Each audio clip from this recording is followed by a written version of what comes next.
when Obama came over here and talked about Brexit, you said, look, he should just butt out, it's nothing to do with him, and yet you're sort of doing the same going over there, aren't you? There's a very big difference. Obama came here, he insulted us, frankly, basically saying, look, you're just a little country, you know, stay where you are within the EU, and if you don't, we're going to treat you very badly. You know, so he was telling us how to vote.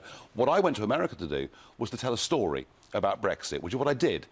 Basically, 2.5 million people voted in that referendum who don't vote or have never voted in their lives because they've kind of given up on politics. Their lives haven't gone that well. And he's appealing to a similar sort of demographic, isn't he, over there? There is a similar debate going on in America, namely that big politics, big banks, big business get richer and richer with every year that goes by, whereas the ordinary worker has seen declining living standards. And there's almost a feeling in America that Washington is so remote in a way that we felt Brussels was very remote. So when I was there to tell that story. And we'll talk about Brexit in a minute. Just to ask you about UKIP, you've obviously you've left the leadership of the party, and there's a leadership election going on. Aaron Banks, one of the biggest sponsors of the party, has hinted that there is room now, because UKIP's job essentially is done. You've got what you wanted. There's room for a sort of new party on the right of politics in this country.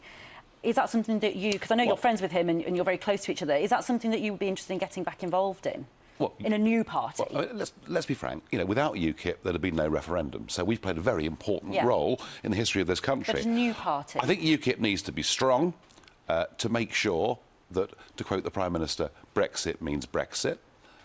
I sense that there's now quite a sizable chunk of the Labour Party looking at Corbyn, looking at Owen Smith, just thinking this party no longer represents, you know, what we've always stood for.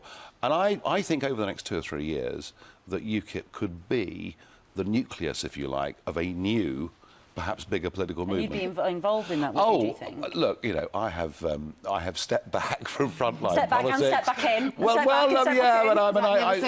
Let's put it like this. I've no ambitions to lead a political party ever again. It was fun while it lasted. Who should lead UKIP in that case, do you think? I'm not going to interfere in that because I think, you know, I would damn them with my support. So let them fight it out. As long as it's a good, clean, fair fight, I will support whoever gets it. Is it hurtful, though, when you hear Diane James say things like, you know, the big test is to take the party out of Nigel's shadow and into the future, trying to move away from everything that you created? Well, it's like children, you know? They get to a certain age, they leave home. You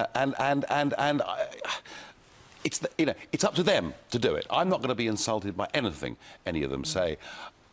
The good thing is that I was able, through drive, energy and hard work, to take this party from nothing to where it got. But the counter-argument would be that I was such a dominant figure, there wasn't room for anybody else. Well, now they've got their chance. 17 million people have voted for Leave. Yep. I don't know how many people voted on the basis of that advert, but that was a huge part of the propaganda. You're now saying that's a mistake? We have a £10 billion a year, a £34 million a day featherbed that is going to be free money that we can spend on the NHS,